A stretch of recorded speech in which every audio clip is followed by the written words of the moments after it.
Hey everyone, Brian Farrell here. You're listening to the enhanced version of the podcast, meaning that there's a bit more to take in than the audio. Whenever you hear this sound, take a look at your screen because a new image has appeared to help illustrate what is being talked about. Alright, let's get started.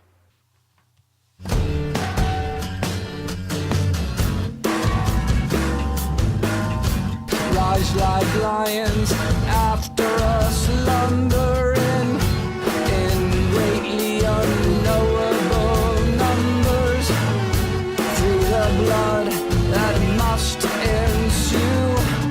We are many and they are few.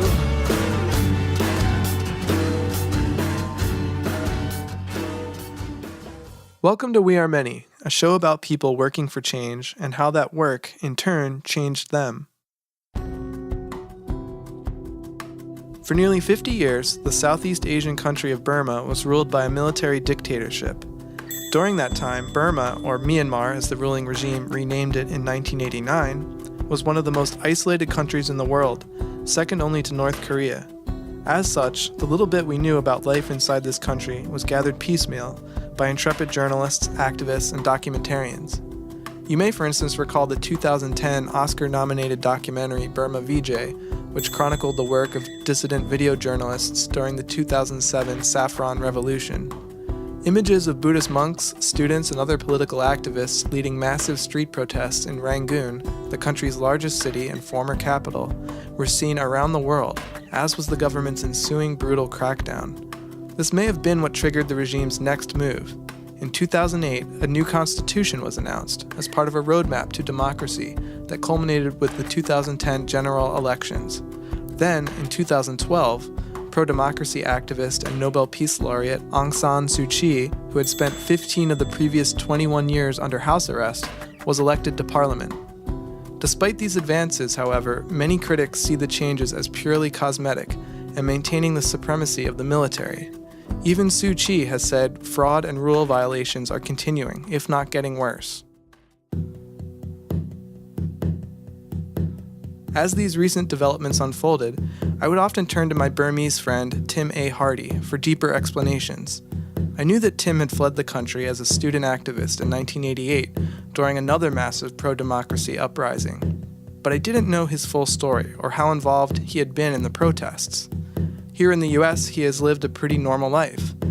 But as Burma started opening up, so did Tim, and I began to learn more about the country and life he had been forced to leave behind 20 years ago.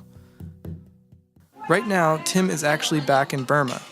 He's decided to take a leave of absence from his job as a computer programmer here in New York, and spend the next few months not only reconnecting with friends and family, but also himself.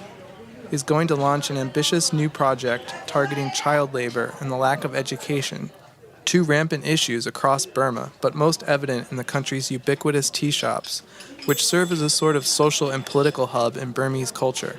In fact, the 1988 Uprising grew out of Burma's tea shops, meaning this project is, in effect, bringing Tim back to where he started as an activist. But before he left, I got Tim to sit down with me and our mutual friend John Jackson, a British-born Burmese activist, and tell the full story of how he got to this point. My name is Tim A. Hardy. I'm currently working on this education classroom project targeting these tea shop children in Burma. And my name is John Jackson. I used to be the director of the Burma Campaign UK and also set it up a number of years ago. And I've been a long time Burma watcher. And my family comes from Burma, which is part of the reason. And so that's why I'm here and very interested to learn more about the journey of my good friend Tim. So I think we're ready to go, yeah. I know nothing, so by the way, I know nothing about what you're planning to do. So. So, no, I feel like you're a good color commentator. You know? Okay. What does that mean? Oh, right. Commentator. Well, I think that answer was really fascinating. Right. Let's see if he does another one like that. Exactly. That's kind of what I'm. It's all good. Yeah, it's interesting. You know, sometimes we tend to think that activists or like most of us, what we do, why we do is it's not something that just came out from nowhere. If you look at each and every one of us, right, we all have this spark or like experience or stories that deep inside of us that we just haven't really sometimes got a chance to foster and then also develop. I believe all of us are at some level activists, all of us, because we all have the certain issues, certain things that we believe in.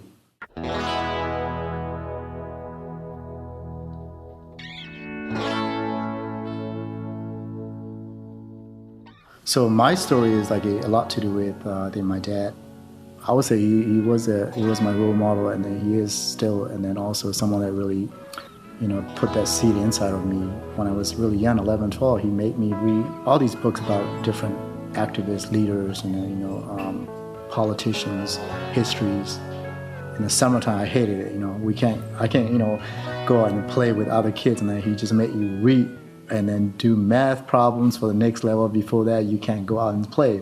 So these are the things that really just makes you wonder and makes you start thinking about, wow, you can't just came out from nowhere.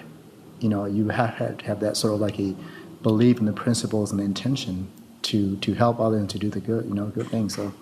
So when you got involved and became an activist around 88, which really set Burma, alight, there was like literally millions and millions of people went to the streets.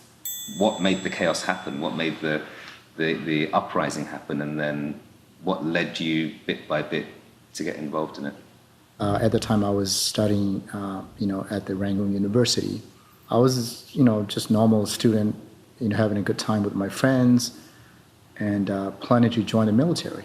Because my family also has military, members, in my family. And then back then, that's pretty much what you sort of like look forward to, when you grow up, because that's where you see, you've been taken care of, you get all these opportunities and then,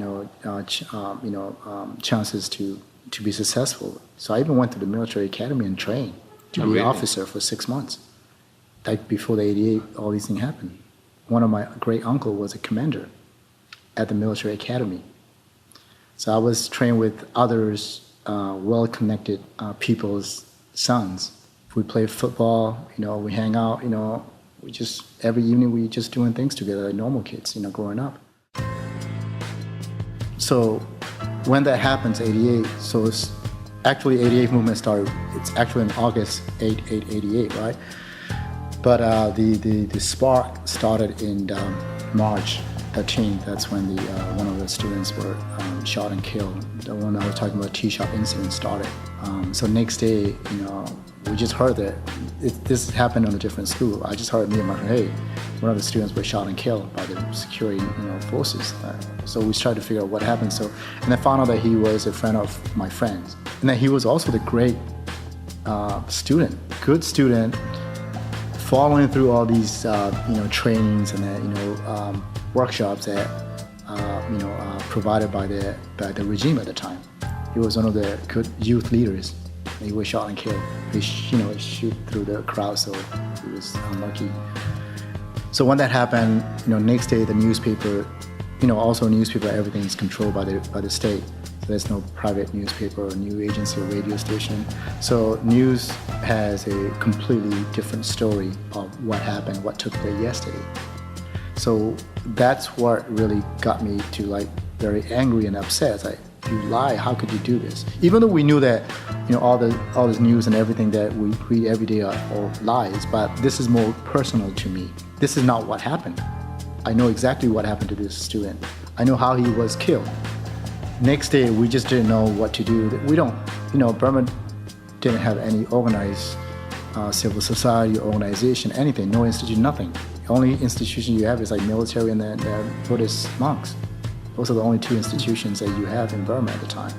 No union, no civil society, no NGOs, nothing. Also, student union was blown up by the military when the military took first coup. So that was our last student union in 1962. So we went to that school, which is not too far from my school. And then I remember like being so angry and then so out of control, just smashing, hitting doors and then yelling, screaming, telling students to come out and then just, telling them, yelling at them like, hey, this student was killed yesterday, and then we need to just demand and then the truth. And then I remember doing this thing, pretty much me and my friends, like going to all these classrooms, and everybody were like, "You guys stupid or nuts or crazy? What is going on?" A lot of students don't know what just happened, right? Because the news are pretty isolated. A lot of people don't even read newspaper, and then there's no other ways to get the news. So what happens next? We went to another college right across, not too far from that university. And then we did the same thing. Then we didn't get a lot of responses, And then we came back to our university. That time it's only like 4 or 5 of us, and then we start screaming and shouting at the cafeterias. We do the same thing, and then some of my friends started to sort of like flip these official, government cars. We're just angry that we don't really know how to organize, we don't really know what to do. And then after that, next day we came back and we start talking about what are we going to do. And then that's when we started to decide we need to spread this news to other universities, other colleges. And then small group got together, and then we start sending students to other university and other colleges in the different regions to tell them about what just happened. And also, remember at the time, we don't have any way of communicating, so we have to write the news and then what happened on a piece of paper, and then we have to give that to others. This is how we pass out the flyers. And from that point on, the following day, we started to speak on the top of the gym at the university. I remember getting up there, and then some of the students will also get up at the time. We just get at them and talk about what happened. So in the beginning, what happened, what we should do, and then how we want the government to apologize. At the time, what we're asking was very simple. Tell everybody what happened to this student, how he got killed, and then give some sort of like a compensation to his family. And then next ones we demand was like give us opportunity to form the union, student union. That's it. We have no agenda to get rid of the military, get rid of the regime at the time. Those are the only 3 demands that we're asking. So, and then a few days later, and then the crowd's getting bigger and bigger, thousands, and then a lot of people students come and listen. All these underground movements, folks from the underground movements also start to emerge. And then some of the older students were involved in the 1974 student protests. So these are the folks that we connected with, looked up to. They've been through this thing before. We were just here because we're angry and stuff. But these people have been experienced and they've been planning. They knew what's coming. So they guide us, give us their insights and their experiences. So, and then the movement become much more organized. We started to become more political. We start attacking the regime, Ne Win regime at the time. We start talking about how the rights have been taken away. And then we start forming the idea of a democracy.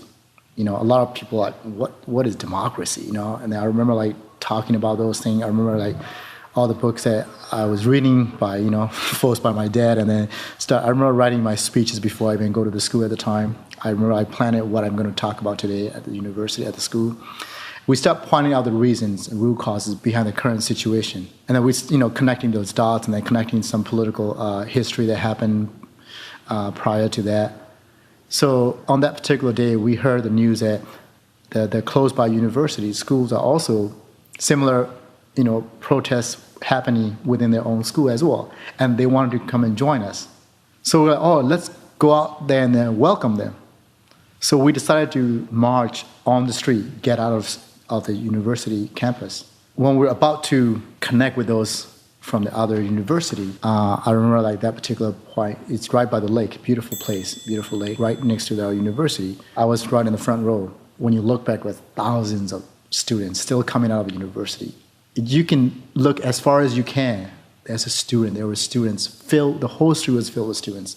There's nothing, no cars, no, just students still coming out.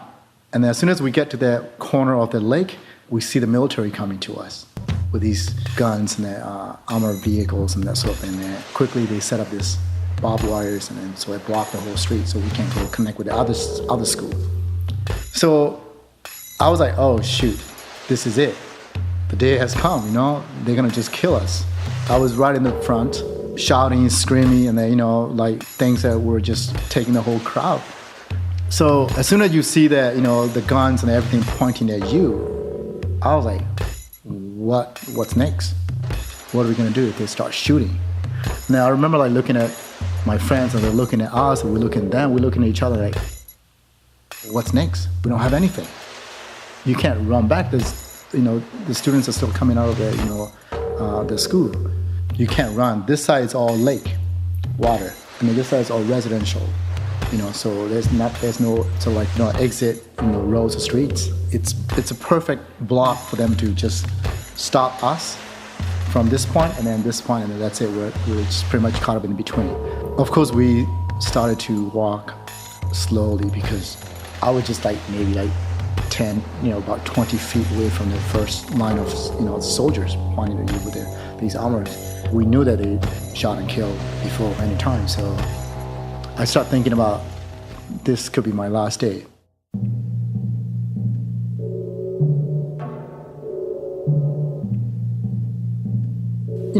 So many thoughts go into your head, and then I start looking at where shall I run, where shall I hide.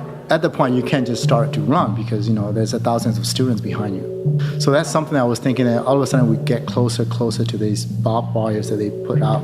The soldiers were behind the barbed wire with, guns ready to shoot. So as we get closer to them and then they didn't shoot.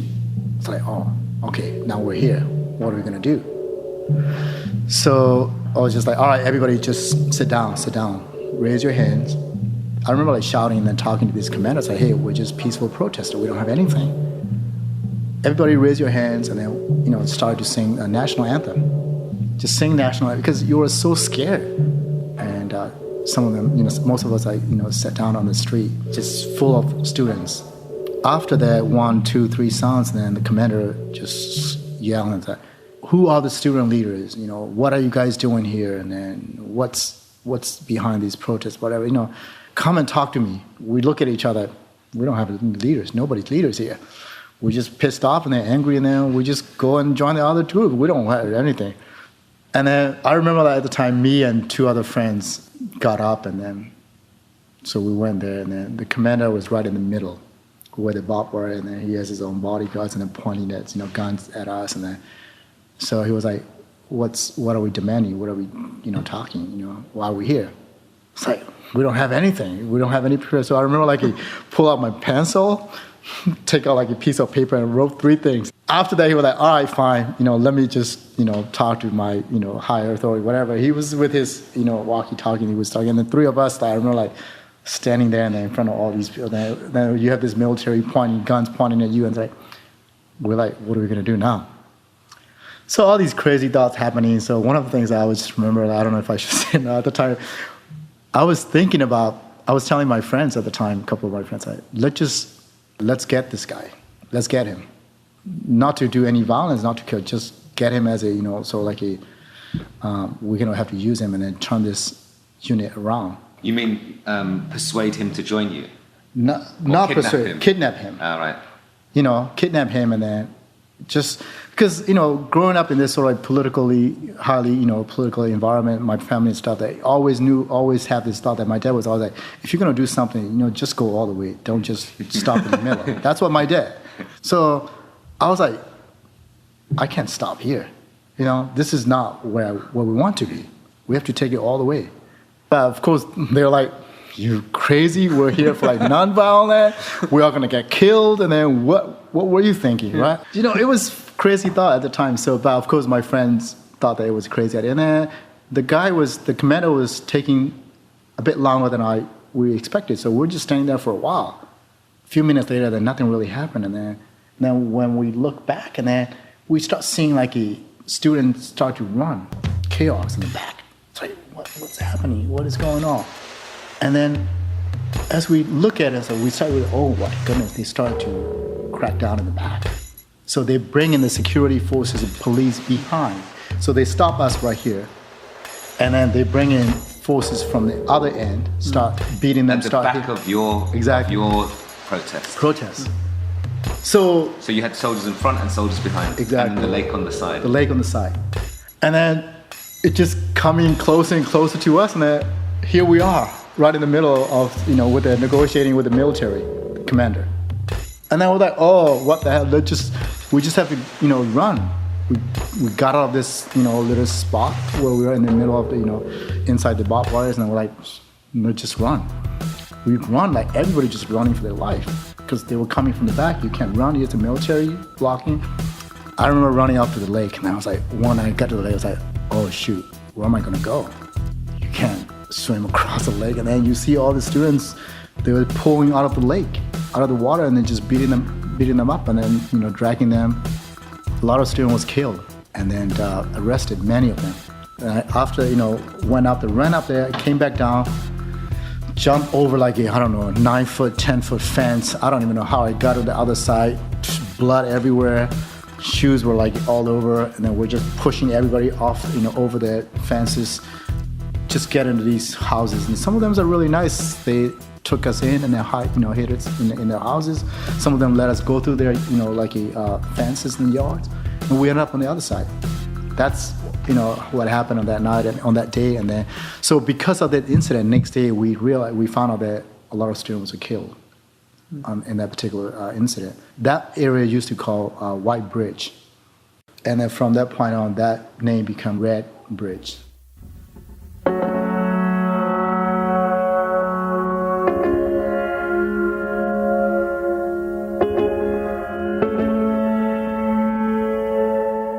After that happened, next day, they shut down all the university, all the closed, all the schools. During that time, they started to arrest everybody that they can identify at the time, who were involved in that particular incident, who were giving speeches. So they came to arrest me. They came to my house. They came to the place where they thought that I would be. So, at the time, I was really lucky enough to have my dad and other experiences. And my dad was, I learned to stay like one step ahead of them. So every day when I finish with the school protest and everything, I don't go home straight. I brought my own extra clothing, I changed. I took a bus here and there all over the city. Sometimes I took a train, and then I slept at the Buddhist temple. I slept at my grandparents' house. I go to my friend's house. I never go home straight. You knew that they're gonna be waiting for you at home. So they were looking for me, and then they arrested some of my friends already at the time. And of course they came to find me a few times, few places. And I managed to escape to this little town in China-Burma border. Me and my very close friend, we managed to escape from Rangoon. If you look like you're students on the street, they just grab you, no question asked. Maybe it's worth painting a little bit of the picture of just how brutal they were at this time. So at the White Bridge incident, they ran students into the lake and held their heads under the water. They shot people. They probably cremated most of the bodies. Yeah. They packed students into the back of trucks in 100 degrees heat, drove them around the city so that they baked to death, basically. Not to mention all the others that were arrested and brutally tortured. So a kind of a horrific period, right? And to be a student at that time, I imagine must have been terrifying. Yeah, at the time, you just knew that you just have to make sure that you won't get arrested, you won't get caught. You just do everything you could. So after that what first... did you do? How were you disguising yourself? Or? Well, at the time we went to the little town, we were trying to stay there, until schools reopen. We didn't really have any plan or anything like that. We don't really have any organization or group that we're connected with. And as soon as we got to the little town, everybody started looking at us, and they knew that we were not from there. So even though we're in the little town, think of it at the time, everywhere you go, there's military intelligence and spies everywhere. We were staying at this one particular, place in the temple for a couple of nights.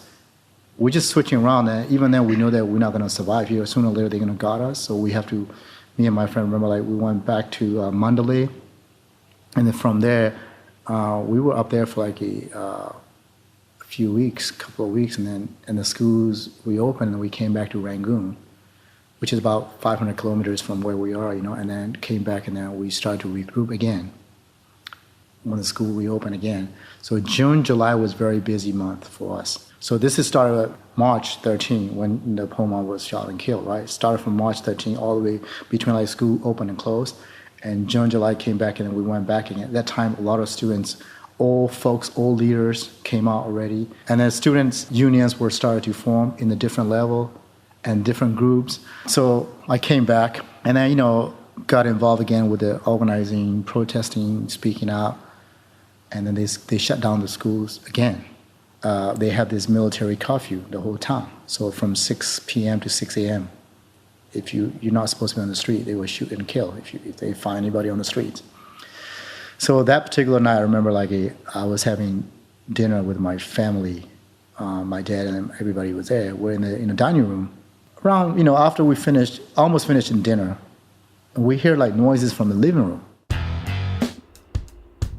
So all of us, the whole family came out. It's 6 of us came out from the dining room, and then when we look out, it's that's six or seven of young folks in the living room. Who are you guys? Tim's friends.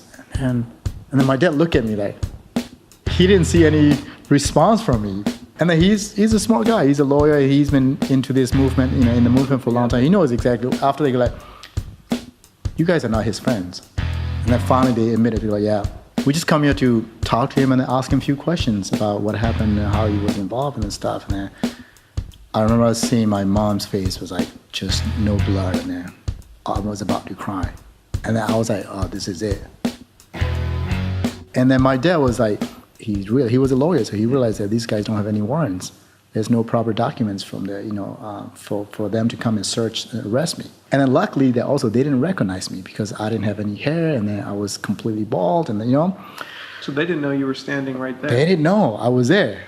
So I remember my sisters, my brother, my mom, my dad, we're all lined up. We didn't even sit down. We just lined up, and they were on the other side. They were sitting in the living room. They got up. And then my dad was he's not here. Straight up, straight face. My dad was he's not here. He's at his grandparents' house. They were no, because it was a 2-story house. It's okay, we want to search the house, search the yard. It was a big, land, half acre, all. And trees. they just didn't ask who everyone was. They didn't ask. So it's we want to search the house. Yeah. I was great. They didn't recognize me. You're helping them. I know. You want to look in here? I can help you find him. Anywhere you want to look. Exactly. So my dad was all right, show me the warrants, show me the paper. They didn't have anything. So my dad was, no paper. I'm not going to allow you to search my house. I was they were a bit upset and they're angry. They're just get out. My dad was straight up, get out of my house. When you have proper paper, come back and search. It was 7, 8 p.m. Military truck is waiting outside of my gate. And then these guys left.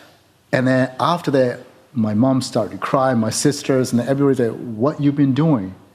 My dad knew I was involved, but the rest of your family didn't know? I didn't, it's safer for them not to know what you do or what you don't.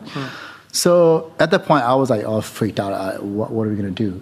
My dad was they're going to come back. They're going to come back, and you have nowhere to go. And then we start formulating what will be the next move. Luckily, across the street from their house, there is a Buddhist temple. And then he was just go to the other side quickly, just stay in the temple. Especially I don't have any hair in the shape. I was all right, fine. And I remember I had this ID, and then my mom gave me 200 jets at the time. And I took that, and I went across the temple and knocked on the door, and then the monks opened the door, and then as soon as he saw me, he knew that I was in trouble because curfew and nobody should be outside.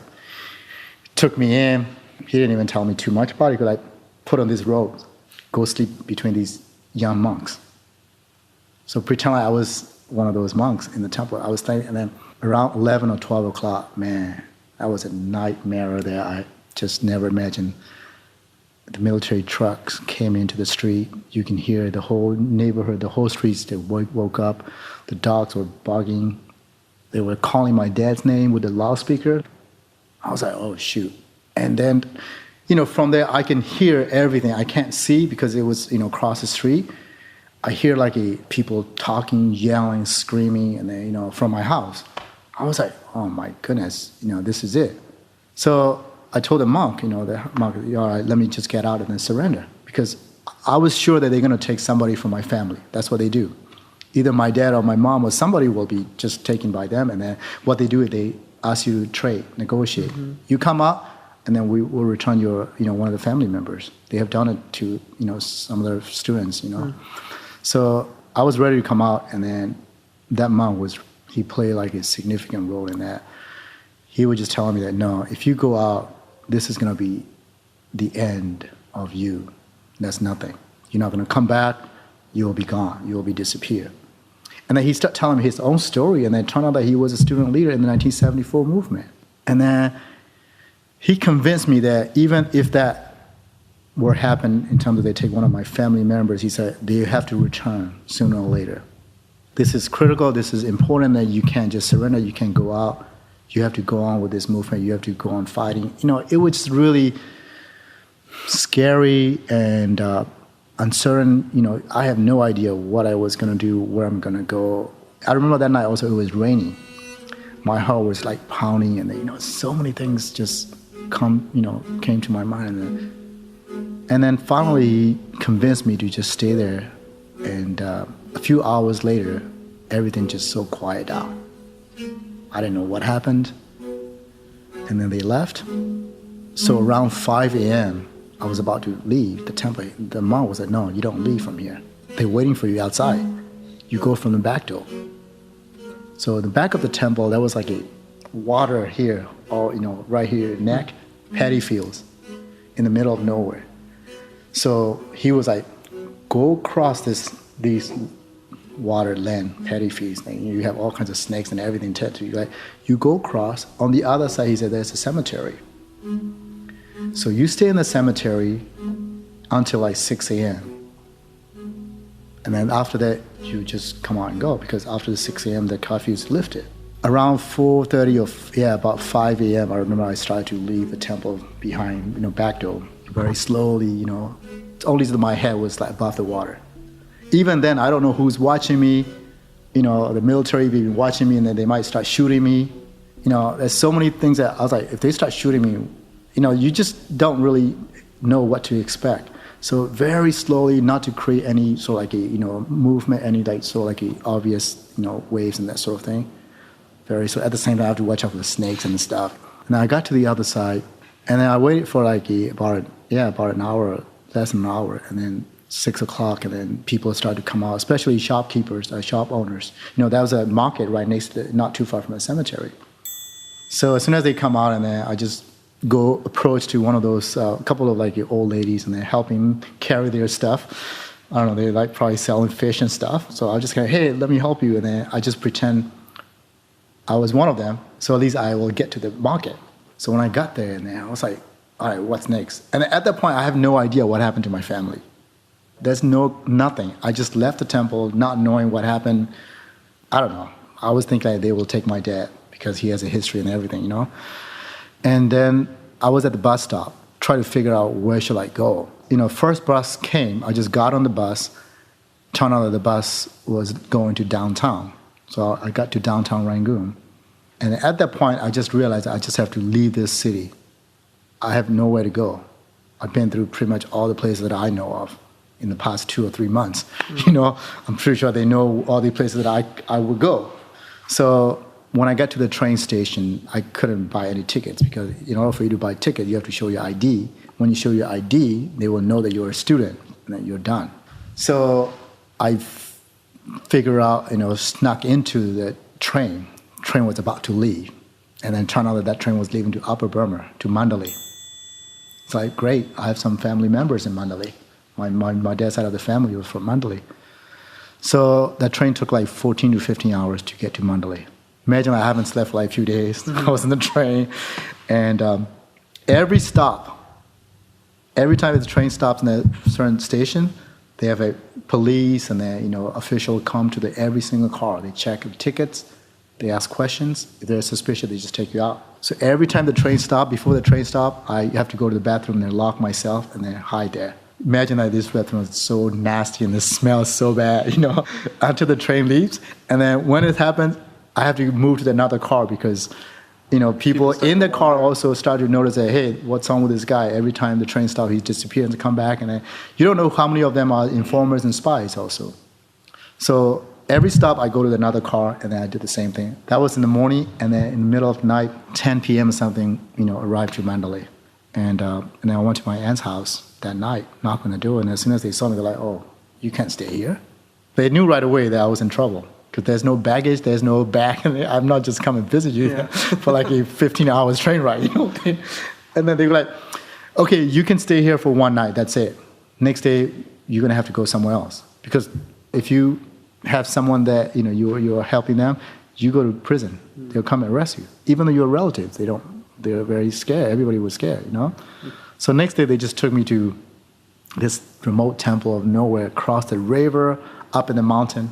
I just stayed there for a few weeks until the actual 88 movement started nationwide. Then I came down from the temple back to the city. So what happens next and precipitates you needing to leave the country? What happened at the temple was really, interesting and amazing. So I got to know these monks, and it turned out that these monks were planning to come to LA, to the United States, to give meditation retreat. So imagine that temple is in remote area, middle of nowhere. Yeah. So one of the things that I promised them was like, all right, when things calm down and when I go back to Rangoon, helping them, get their paperwork done and then, help them with the, leave the country to go to, LA and then give that, their meditation retreat. And then also my family also, and then my cousin were also, their disciples. So they were like, yeah, help them and whatever. So I make the promise. When things calmed down and I came back to Rangoon, and then I started to help these monks to come to the U.S. The day that they had an interview with the U.S. Embassy for their visa, I took them to the U.S. Embassy. During their visa interview, I remember the counselor was asking me whether, if I want to go to the U.S. or not. I was like, yeah, sure, why not? But I didn't have any paperwork. I didn't have anything. I don't know anybody. I'm just here to help these monks. So she was like, don't worry about the paperwork and anything. Just you find your own tickets, and then when you get your own tickets, just come back anytime. So I was like, all right, that's kind of cool, but it's not going to happen because who's going to, you're so poor and the students, you don't have anything, and then, you have no, I don't know, it's just nothing. I didn't think that it was going to happen. So I told the monks, I'm like, hey, you know what? That's what the counselor said. And the head monk was like really happy. He was like, wow, this is great. So you can take us all the way to LA. And so I told the monk, the thing is like, I don't have any tickets. So if you can call your, people in LA to send me your tickets, and then I can come and help you. So, wow, that's a good deal, It's like, yeah, let's do that.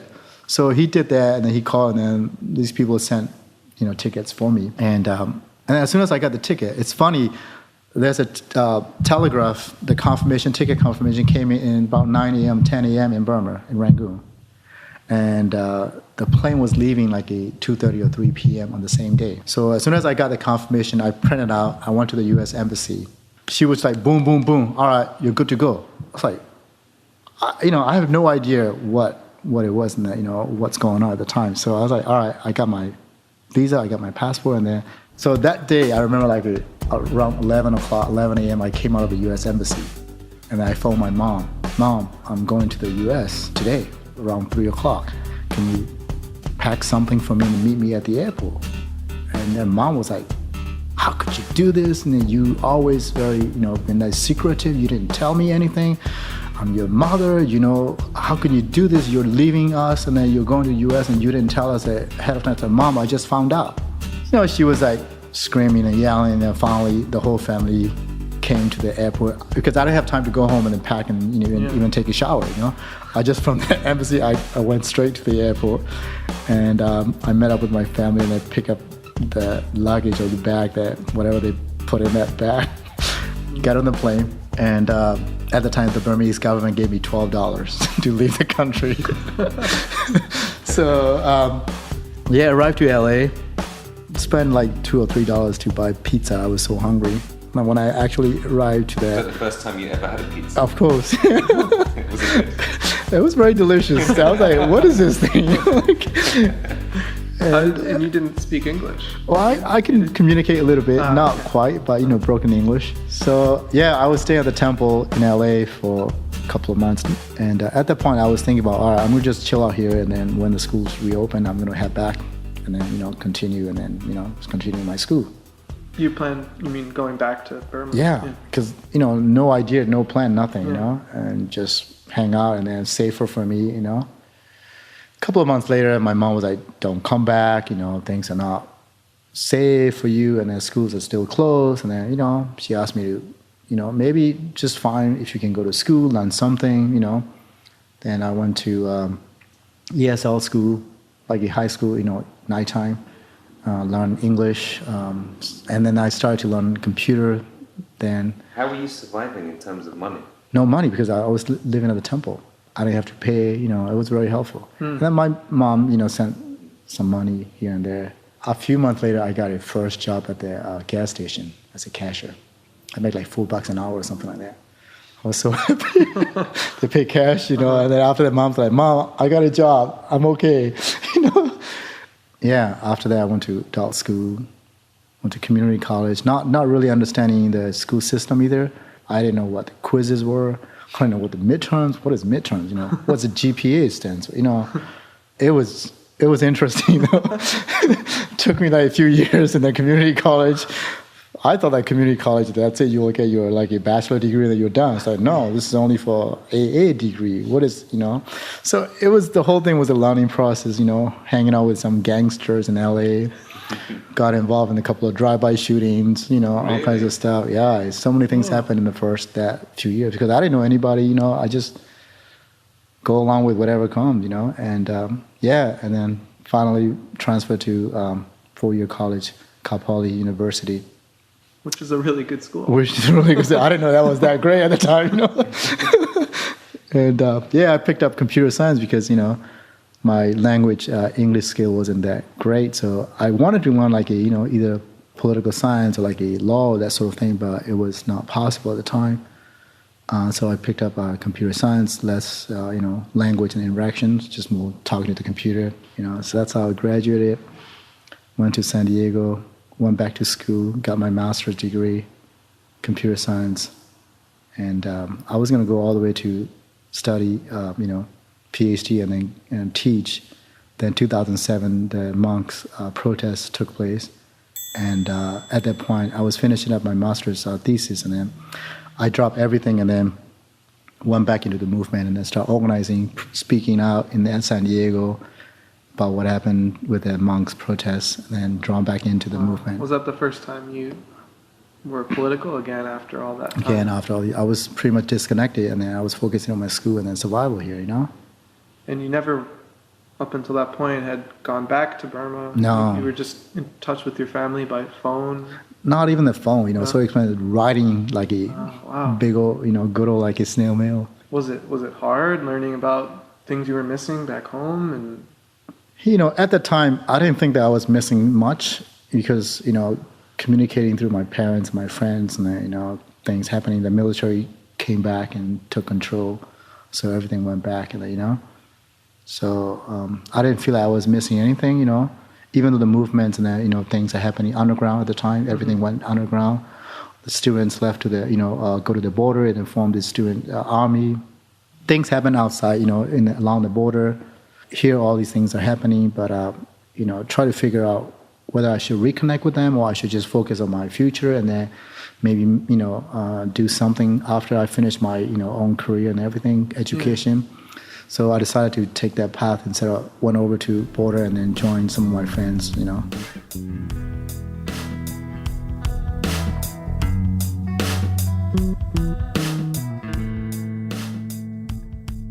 Recently I went back like a couple of years ago for the first time, after about 20 years. And me and my friends ended up at one of the local tea shops and then start talking about children's and education. And then she started to tell me about this tea shop boy that she's very much connected with, because she goes there to this particular tea shop all the time. And then she ended up adopting this boy and then got him out of the tea shop and then put him to like a boarding school. And then she ended up paying to his parents like whatever the amount of money that he was making, like $1 or $2 a day. And then she told me the story, and I was like, wow. That's sort of like the light bulb went off. Like, wow, yeah, this is not right. Something's completely wrong, and then we have to do something. I feel like it's compelled for me to step in or do something, especially being a Burmese. And then we start talking about it, and then she started talking about education and then mobile classroom. That's that's how the whole thing came together. That was like close to 2 years ago. Why a mobile classroom? Mobile classroom because these kids can't leave these tea shops. They have to work 7 days a week, every day from the dusk to dawn. But there's no opportunity for them to go to school. The owner's not going to let them go to school because owners for them it's to make money. They're not there to educate these kids. They're not there to take care of these kids. These kids are also pretty much child labor, forced labor. To me, like they're just slaves. What would be your vision for a pathway for one of the children who would benefit from the education? So if you were to imagine a child regularly attended the classes, do you have an idea of what the pathway might be for that child?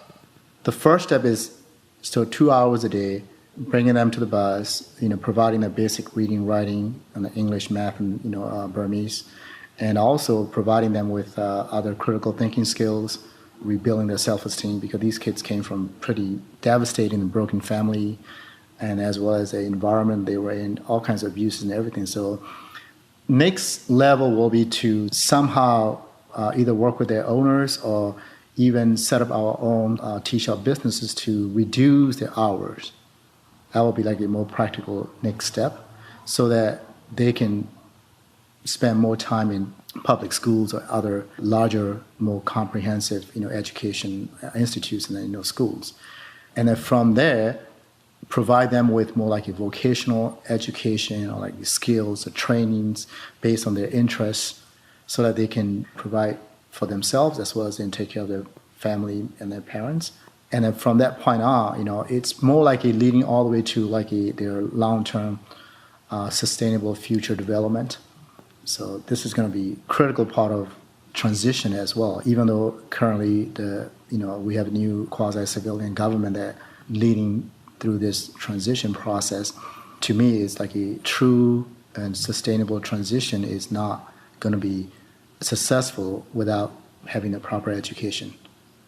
What do you think, John, having had that experience in Burma, do you see how this project can play a part in transforming the country in a certain way? Like, how do you see it tying in with some of the larger issues going on?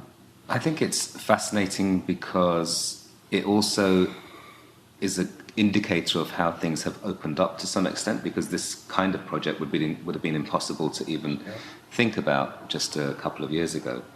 And one of the things that people have always talked about when it comes to Burma is the lack of civil society because of the repressive nature of the regime, and it was very difficult for people to meet, to plan, to organize, and to do anything that could be seen as a threat to the regime. But yet people did. They just did it in very creative and innovative ways behind the scenes. Mm-hmm. And I guess the beginning of Tim's story is interesting because it speaks a little bit to that hidden organizing that happens in Burma. But I think absolutely there has been a slow process of destroying the Burmese education system. So I think the idea of distributing the potential for people to be educated in Burma is going to be very critical for the transition. And Tim, you were telling me earlier about just kind of the role education played in your upbringing and your family. What does your dad think of what you've done with your life and what you're planning to do now with this project? I haven't really talked to him or explained to him about this particular project in very much in the details, but he has always been very supportive, and then I'm sure that this project he will be very happy, excited, and then to see what's coming up. I'm going to be spending quite a lot of time with him this time as well, because he's getting old, and a lot of things I didn't get to talk to him about, his past, and then his life and his struggles. I had no idea what he was going through, all these years. He was also involved in the opposition, movement. He himself got into troubles a few times. This was after you left. After I left, after '89, after I left, there's so many things that continue to happen. He was one of the co-founders of this opposition party at that time called Democracy Party, And he run for the representative MP position. So many things that happened in the past that I disconnected. Those are the things that I want to reconnect with him. And I also understand how he became who he is, and where things gonna go from that point on. We talked about politics a lot of time. Every time I talk to him on the phone, you can hear him telling me, sharing our thoughts and views and what's the current situation and where things are going. So this is something that really I feel strongly connected with my dad, and this project is also just a starting point that I see so many things that is going to be coming out or connected with. It's not just only about child labor anymore, because child labor is also caused by many, many other issues. Lack of education, severe poverty, lack of infrastructures, opportunities, so many things that happening, causing these kids to be in this situation, in this condition. So, allows me to also step back and look at a bigger picture and how we need to bring all these different players and different groups and organizations into this project, into this movement, into this campaign, so that we can have this sustainable and an effective project and then also movement. I think just what's so remarkable about your story is just all these different points where things could have gone a very different way. I'm sure you think a lot about that too. What I believe is it's all of us have that ability and the skills and the capacity inside of us, right? I could look myself right now and then where I am right now, where I came from. But yeah, I have taken significant steps and then where I am and then all the things that I'm doing in terms of human rights issues or social justice issues or what things that I'm about to do right now. But I think on the other hand, I'm not really sure in terms of, what if situation, what, could have, should have, right? Because after I left, so many things happened, right? Some of them are really, so bad. And, for example, my mom passed away, I just got a phone call and then, and my brother died, I just got a phone call and then, and some of my friends gone. Some of them, I haven't heard from them for over 20 years. The situation changed. So I always wonder, what if I ended up not living in a country, that might be playing different roles, or things will be different, or sometimes you wonder maybe my mom might be still alive, my brother might be there, and then my friends and then all the movement. So I honestly really don't know what I am right now and what I'm doing is meant to be. But one thing that I believe in was we all have that ability to make the most out of what situation that we are in. And we can sit around and think about, what if I've done this, I could have, I should have.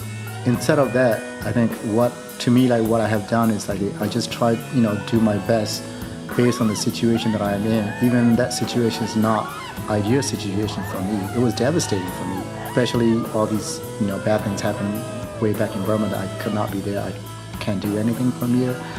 These are the situations and conditions that you don't want to go through. But on the other hand, this is where I am, and I don't really have any other choices almost. So I just have to do what I believe in, and then continue moving forward in that direction, focus. So being here, where I'm at, I don't know. It just feel like I'm just doing what I believe in. We'll see what happens in the next couple of years. Yeah.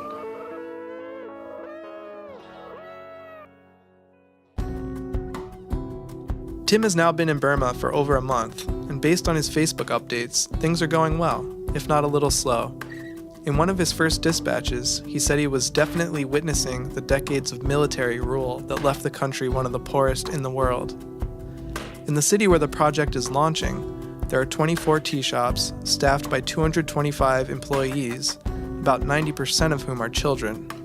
But the people he's spoken with have been fairly receptive. He noted that he felt like a used car salesman, selling and explaining the project to pretty much everyone he bumped into. It's not exactly the image of a rebellious college student, but Tim's changed, and so has Burma. And if Tim has any say in the matter, it will continue changing. After it ends. That's it for this episode of We Are Many. If you'd like to learn more about Tim's work in Burma, visit mymeproject.org. That's MYME project.org. And if you'd like to read more about Burma, check out wagingnonviolence.org, where you'll find many other stories of resistance from around the world.